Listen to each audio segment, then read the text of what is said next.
السلام علیکم ورحمۃ اللہ وبرکاتہ۔ تو آج ہم تنوین کے بارے میں پڑھیں گے۔ تنوین کیا ہے؟ دو زبر، دو زیر اور دو پیش کو تنوین کہتے ہیں۔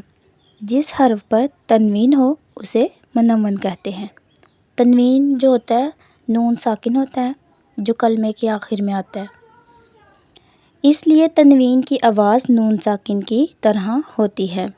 مثال کے طور پر حمزہ دو زبر ان، اسے ہم کیسے پڑھیں گے؟ ایسے الف لکھ کے آگے نون لکھیں گے تو الف پر زبر اور نون پر ساکن، کیونکہ نون ساکن کی طرح ہوتا ہے تو پڑھے گا ان۔ لیکن اس کے اوپر ہم جب حمزہ الف کو حمزہ پڑھتے ہیں تو حمزہ کے اوپر جب دو زبر لگا دیں گے تو وہ بن جائے گا ان۔ حمزہ دو زبر ان، حمزہ دو زیر ان، حمزہ دو پیش ان، ان، ان۔ اب ہم اس کے ہجے کے بارے میں بات کر لیتے ہیں کہ تنوین کے ہجے کس طرح کرنے ہیں۔ جیسے میم الف دو زبر من، تو لیکن اسے ہم کیسے پڑھیں گے؟ میم دو زبر من۔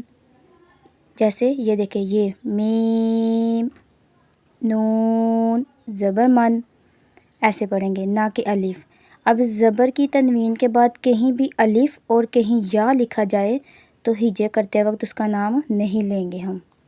مثال دیکھیں، سین دو زبر سن۔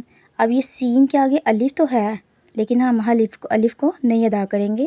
سین دو زیر سین، سین دو پہ سن، سن، سن، سن۔ لیکن اگر ادھر کوئی لفظ حروف مستعلیہ میں سے آ جاتا ہے تو اسے موٹا یعنی پور ہی پڑھیں گے۔